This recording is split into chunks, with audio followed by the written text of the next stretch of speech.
সুপ্রিয় দর্শক, বিশ্ব সংযোগে আপনাদের স্বাগতম। কেমন আছেন আপনারা? নিশ্চয়ই ভালো, আমরাও ভালো আছি। আপনাদের সঙ্গে বরাবরের মতো রয়েছে আমি কাজল হায়দার, আর আমার সঙ্গে রয়েছেন সিনিয়র সাংবাদিক আহমদ আতিক। আহমদ ভাই, আপনাকে আমাদের অনুষ্ঠানে স্বাগত জানাচ্ছি। দর্শক শ্রোতা এবং আপনাকেও ধন্যবাদ।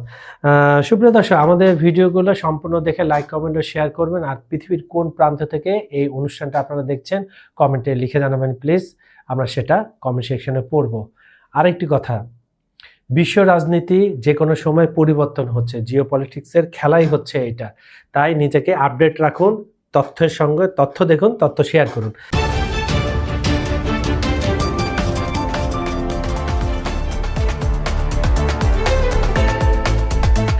সরাসরি আতিক ভাইয়ের কাছে চলে যাই। গ্রিনল্যান্ড নিয়ে গত 2 মাস, বিশেষ করে এই বছরের শুরু থেকে অনেক কিছু হয়েছে। আমরা বিভিন্ন আলোচনা দেখছি। এখন দাভোসে, সুইজারল্যান্ডের দাভোসে যে সম্মেলন 2 দিন ব্যাপী চলছে, সেখানেও বিভিন্ন দেশের, বিশেষ করে ইউরোপের নেতারা বিভিন্ন বক্তব্য দিচ্ছেন দেশ ছাড়ার আগে, আবার ওখানে পৌঁছানোর পর। আবার আপনার সেদিকে ট্রাম্প গতকাল 1 বছর হয়েছে তার দ্বিতীয় মেয়াদে, তিনি একটু মোটামুটি একটা ভাষণ শপথ টপথ নিয়ে একটা অনেক কিছু দেখিয়েছেন তিনি। এখন বিশ্ব রাজনীতি, যেটা বললাম, জিওপলিটিক্সের ঘূর্ণয়মান, যে আমরা লাটিম ছোটবেলায় সেভাবে ঘুরছে, এখন কোন জায়গায় কাঁটাটা আটকেছে আপনি একটু দর্শকদের বলেন তো। আসলে মার্কিন যুক্তরাষ্ট্রের ব্যাপারে একটি কথা প্রচলিত, যে সে যদি ডানে কিছু করে বুঝতে হবে সে বামে কোনো ঘটনা ঘটাতে যাচ্ছে। এটাই হলো মার্কিন পররাষ্ট্রনীতির, মানে মানুষকে, বিশ্বব্যাপী সাধারণ মানুষকে বোকা বানানোর একটা পন্থা। তো আপনি নিশ্চয়ই দেখবেন যে গতকাল ফ্রান্সের প্রেসিডেন্ট তাকে একটা মেসেজ পাঠিয়েছিল, সেটার স্ক্রিনশট আউট হয়েছে এবং সেটা ফরাসি প্রেসিডেন্টের দফতর থেকে অস্বীকারও করা হয়নি। সেখানে সিরিয়াসলি বলা হয়েছে যে ওই যে কুর্দিদের যে দেশটি, ওখান থেকে তাদেরকে সরে যাচ্ছে। তো এই ব্যাপারে ফ্রান্সের প্রেসিডেন্ট বলছেন যে এ ব্যাপারে আমরা সবাই একমত, ওই দেশটির ব্যাপারে। তারপরে মধ্যপ্রাচ্যের আরেকটি দেশে সাম্প্রতিক দাঙ্গা হলো, ওই দেশটির ব্যাপারে বলছে যে এই দেশটির ব্যাপারে আমরা একসাথে কাজ করছি। কিন্তু আপনি হঠাৎ করে গ্রিনল্যান্ড নিয়ে কেন ঝামেলা পাকাচ্ছেন? আসেন আমরা একসাথে বসে বিষয়টা নিয়ে আলোচনা করি।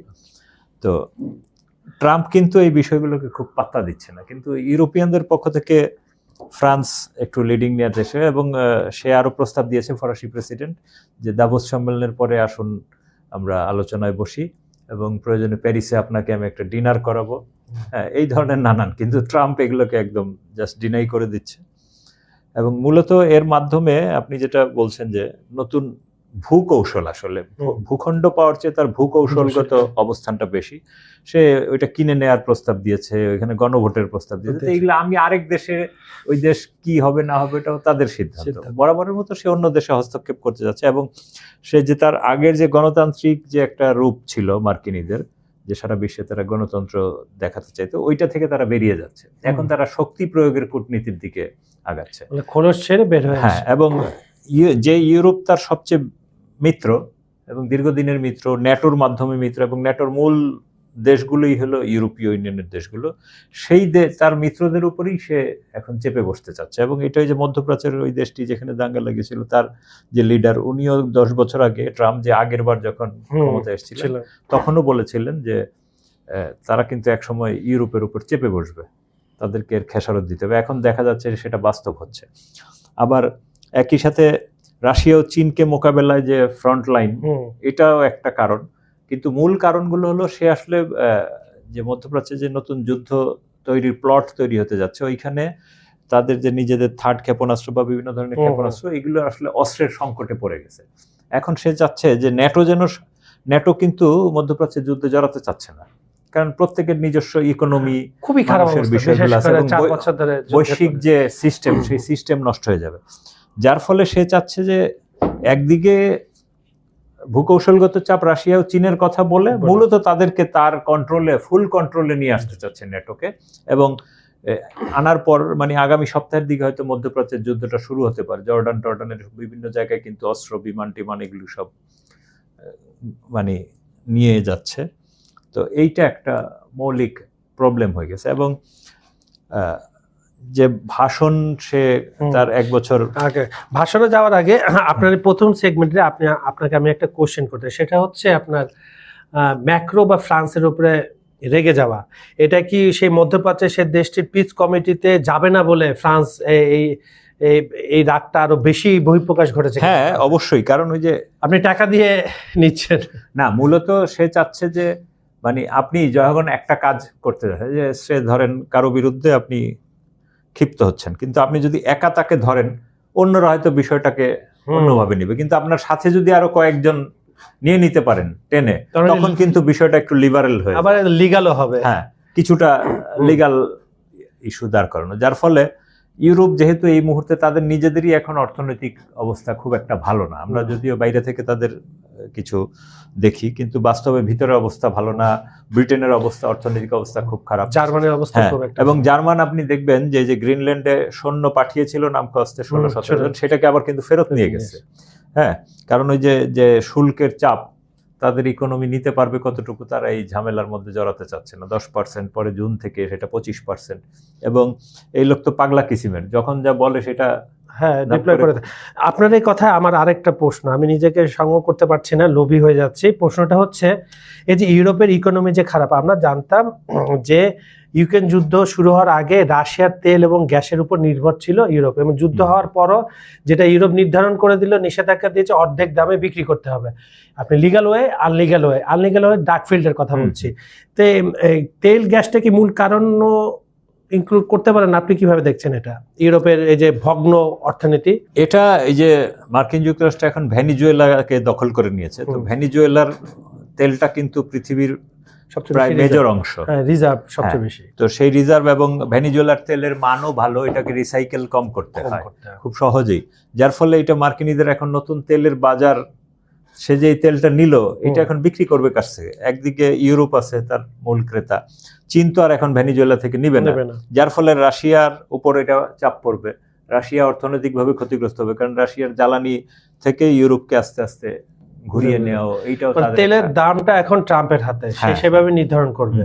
এবং অনেকে ভাবছিল আপনার ভেনিজুয়েলা মাদুরোকে তুলে আনার পর, তাহলে আতিক ভাই একটা আশ্চর্য জিনিস আপনি লক্ষ্য করছেন, তার মানে কি কোনো রাষ্ট্রপ্রধানের সাথে কোনো রাষ্ট্রপ্রধানের ভালো বন্ধুত্ব হলে সে বন্ধুত্বটা আসলে স্বার্থের পর্যায়ে যায়, নাহলে মাদুরোকে তুলে নেওয়া হলো, রাশিয়া চুপ, রাশিয়া জানে তার ইনভেস্ট আছে। হ্যাঁ, রাশিয়া ইনভেস্ট আছে, এবং রাশিয়াও এখন চিন্তা করতেছে যে তার ইউরোপ যদি আপাতত ইউরোপ থেকে তার জ্বালানি মার্কেট কমেও যায়, তখন তার এই মার্কেটটা আবার চীনের দিকে চলে আসবে, কারণ চীন ভেনিজুয়েলার তেলের একটা বড় ক্রেতা ছিল চীন।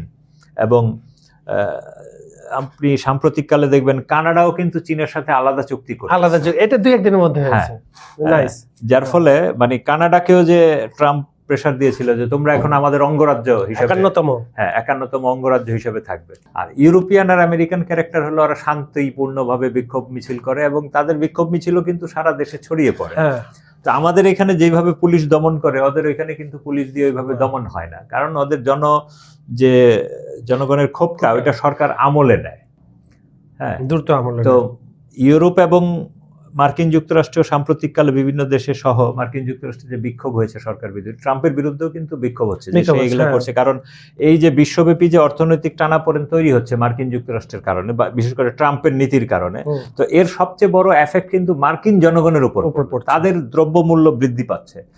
যেই বাংলাদেশ থেকে যে টি শার্টটা সে হয়তো $2 কিনতো, সেই টি শার্টটা তাকে দেখা গেছে এই শুল্কের কারণে $3 বা $4 কিনতে হবে। তো এইটা তো সেই লোকটিও নিতে, মার্কিন যে নাগরিক সেও নিতে পারতেছে, বিক্রিতে তাদের কাছে করতে হবে। তার মধ্যে আবার আপনি জানেন মার্কিন যুক্তরাষ্ট্রের নাগরিকদের যে সবচেয়ে কর্মক্ষম অংশটা, এটা কিন্তু বিভিন্ন দেশ থেকে মাইগ্রেট হয়ে যাওয়া, বিশেষ করে এশিয়া এবং আফ্রিকা থেকে, দক্ষিণ আমেরিকা থেকে।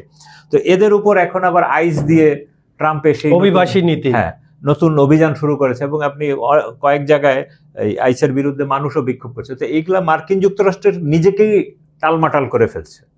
তো এবং এইসব টালমাটাল, এবং মার্কিন যুক্তরাষ্ট্রেও কিন্তু অর্থনৈতিক সমস্যা, আপনি দেখবেন যে ভেনিজুয়েলা বা অন্য দেশে যাওয়ার পিছনে মার্কিন ট্রেজারি খাতে কিন্তু তাদের গোল্ডের অভাব আছে, এবং পার ডলারের এগেইনস্টে কিন্তু 0.23 আউন্স জমা রাখতে হয়। তো সেইটা কিন্তু মার্কিন যে ডলারের বিষয়, এই ডলারের এগেনস্টে জমা আছে কিনা, তারা কিন্তু কন্টিনিউ ডলার ছাপে। তো এখন এটা যদি কোনো দেশ বা অন্য কোনো জোট তাদেরকে চাপ প্রয়োগ করে যে তোমার এই ট্রেজারিতে এত পরিমাণ স্বর্ণের স্টক আছে কিনা দেখাও, তো এইটা নিয়েও মার্কিন যুক্তরাষ্ট্রের ইকোনমি কিন্তু একটা সমস্যা। এই জন্য বলছে 2040 সালে একটা বড় ধরনের ধস নামার সম্ভাবনা রয়েছে। আমি আপনাকে আরেকটা কোশ্চেন করতে চাই, 1 বছর গতকাল হলো, কিন্তু তার আগে আপনি প্রথম মেয়াদটাও আপনি লক্ষ্য করেছেন ট্রাম্পের, এবার দ্বিতীয় মেয়াদের 1 বছর লক্ষ্য করলেন। আপনার কি মনে হয় না এবারে উনি খুব তাড়াহুড়া করছেন এক একটা পর একটা বিষয় নিয়ে? আমরা জানি ট্রাম্প একজন ফিগার, একজন মানুষ, কিন্তু তার পেছনে থাকে সারা পৃথিবীর যে 3-4টা বড় বড় অস্ত্র কোম্পানি আছে, আমি নামটা বলবো না, দর্শকরা বুঝে গেছেন যে যে বড় বড় কোম্পানি, তাদেরই একটা কৌশলে খেলছে ট্রাম্প। বা ট্রাম্প কেন এত তাড়াহুড়া করছে, আপনার কি মনে হয়? না, সে ট্রাম্প নিজেই তো আসলে মেন্টালি কেউ কেউ তাকে সাইকো বলে, হ্যাঁ, মানসিকভাবে মানে হতাশাগ্রস্ত লোক। গতবারে তিনি ফান করেছিলেন, এবারে কিন্তু অন্য ধরনের। কিন্তু সে একটার পর একটা করছে। আর আপনি যে মার্কিন মুদ্রার যে পতন 40-এ, আমার তো মনে হয় আরো আগে, কারণ ব্রিক্স যেভাবে আগাচ্ছে, এবং মার্কিন যুক্তরাষ্ট্রের জন্য কিন্তু ব্রিক্স খুব হুমকি, কারণ ব্রিক্স নিজেই বলেছে যে আমরা একটা মুদ্রা ব্যবস্থা চালু করব, এবং তারা একটা বিকল্প অর্থনৈতিক সুইফটের বাইরে গিয়ে তাদের নিজস্ব একটা অর্থনৈতিক লেনদেন সিস্টেম চালু করার চেষ্টা করতেছে, এবং সেটা পরীক্ষামূলকভাবে তারা চালাচ্ছেও। হ্যাঁ, তো এর প্রভাব কিন্তু মার্কিন ডলারের উপর পড়বে।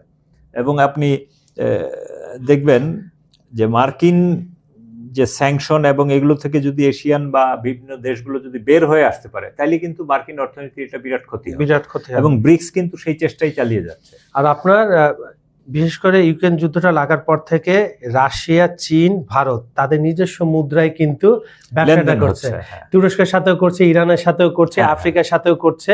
তার মানে ডলার এমনিতে চাপে রয়েছে তাদের। চাপটা পড়ে না, আপনি বললেন যে তারা ছাপায়, দ্রুত ছাপিয়ে ফেলে, কিন্তু রিজার্ভ থেকে তো, রিজার্ভ ব্যাংকটা আমরা কি, ওয়ার্ল্ড রিজার্ভ ব্যাংক হচ্ছে সারা পৃথিবীর টাকাগুলো সেখানে আছে, আমরা আক্ষরিক অর্থ যদি ধরি, ওখান থেকে কত নিচে কোনো হিসাব নাই। তো আমরা আজ অনুষ্ঠানটা শেষ করার আগে আরেকবার আপনার কাছে যাব, তার আগে আমি একটু দর্শকদের সেগমেন্টটা দেখে আসি। লিটন ঘোষ উনি লিখছেন, খুবই সুন্দর লেগেছে, তত্ত্ব বাস্তবতা তুলে ধরা হয়েছে। লিটন ঘোষ, মাগুরা, ধন্যবাদ আপনাকে এবং পুরো মাগুরাবাসী, বিশেষ করে আপনার ওই এলাকায় আমাদের বিশ্ব সংযোগের ভিডিওগুলো ছড়িয়ে দেন। এগি ইউসুফ লিখছেন, great show, the guest has deep views. ধন্যবাদ আপনাকে, আমরা চেষ্টা করি তথ্যগুলো যেন সঠিক হয় সেভাবে।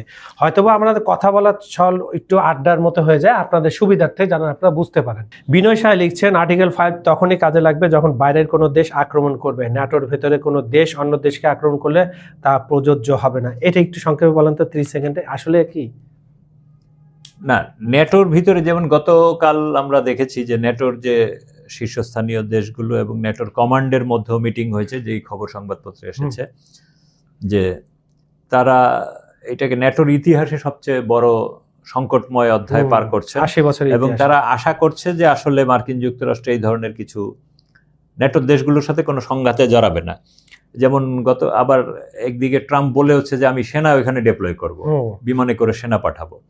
তো এগুলোতে ইউরোপে এখন একটা মানে বিশ্বাসহীনতার জায়গা তৈরি হচ্ছে, যে নিজেদের বন্ধুকে বিশ্বাস করব না কি করব।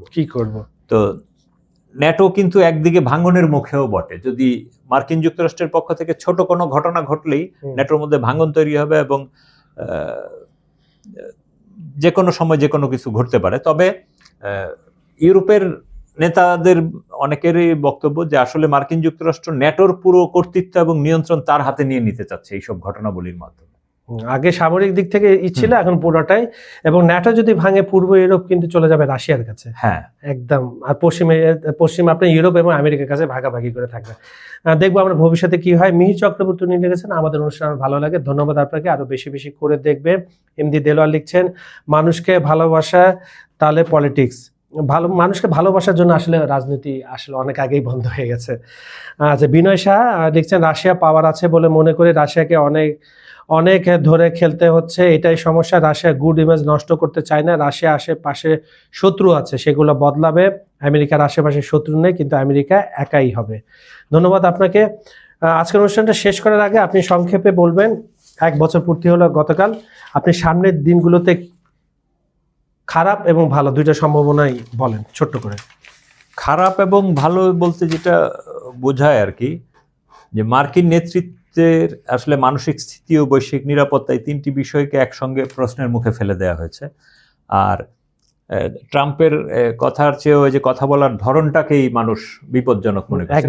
নট বাংলা মানে বিশ্বব্যাপী দেশ, খোদ মার্কিন যুক্তরাষ্ট্রের জনগণ এটাকে ভালোভাবে নিচ্ছে না। আপনার এই সুন্দর কোশ্চেন দিয়ে আজকে অনুষ্ঠানটা শেষ করছি। দর্শকরা আপনারা এটা মতামতে জানাবেন, আসলে কি মার্কিন জনগণের ভাবা উচিত? আমরা জানতাম মার্কিন যুক্তরাষ্ট্র গণতান্ত্রিক, লিবারেল, সব ধরনের তারা আপনার নেতৃত্ব পছন্দ করে, কিন্তু হিলারি ক্লিন্টনের ক্ষেত্রে মার্কিন যুক্তরাষ্ট্রের ইতিহাস হলো এটা, তারা সারা বিশ্বব্যাপী নারীর বাণিজ্য করে বাজায়, মানে নারী অধিকার, নারীকে ক্ষমতায়ন। কিন্তু খোদ মার্কিন যুক্তরাষ্ট্রে, আমি নিজেও মার্কিন যুক্তরাষ্ট্রে গিয়েছি একবার, তো সেইখানেও মানুষের সাথে আলাপকালে দেখেছি তারা তাদের সর্বোচ্চ নেতৃত্ব হিসেবে কখনোই কোনো নারীকে পছন্দ করে না, অথচ তারা যোগ্য ছিল। আমরা বাইরে থেকে। সুপ্রিয় দর্শক, আজকের বিশ্ব সংযোগের এই অনুষ্ঠানটি কেমন লেগেছে আমাদের কমেন্টে জানান। আমাদের ভিডিওগুলো সম্পূর্ণ দেখে তারপর লাইক, কমেন্ট ও শেয়ার করবেন, সেটা অনুরোধ রইল। পৃথিবীর কোন প্রান্ত থেকে আমাদের এই অনুষ্ঠানটা দেখছেন সেটা আমাদের কমেন্টে লিখে পাঠান। আর আমাদের এই অনুষ্ঠানে আপনারা যদি কিছু জানতে চান স্পেসিফিকলি আমাদেরকে কমেন্টে জানাবেন, আমরা চেষ্টা করব সেই বিষয়ে আন্তর্জাতিক অঙ্গনে খুঁটিনাটি আপডেট সহ আপনাদের জানাতে। আরেকটি বিষয় যেটা খুবই গুরুত্বপূর্ণ, যেটা আমি শুরুতেই বলেছিলাম, জিওপলিটিক্সের ধরনটাই অনেকটা এরকম। আমি বলি মজার, কিন্তু আসলে এটা কৌশলের খেলা হয়।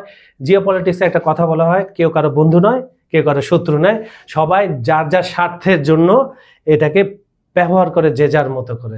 তাই আসলে এটা খুবই ইন্টারেস্টিং পার্ট। যারা জিওপলিটিক্স পছন্দ করেন তাদেরকেও ওয়েলকাম, যারা করেন না তারা আমাদের অনুষ্ঠান দেখতে দেখতে আমি আশা করি আপনারা ভক্ত হয়ে যাবেন জিওপলিটিক্সের। আজ এখানেই বিদায় নিচ্ছি। আপনারা সবাই ভালো থাকবেন, সুস্থ থাকবেন। আর বিজ্ঞাপন ও প্রমোশনের জন্য ডেসক্রিপশনে দেওয়া যে নাম্বারটা আছে সেখানে যোগাযোগ করতে পারেন। ধন্যবাদ সবাইকে, আপনারা ভালো থাকবেন।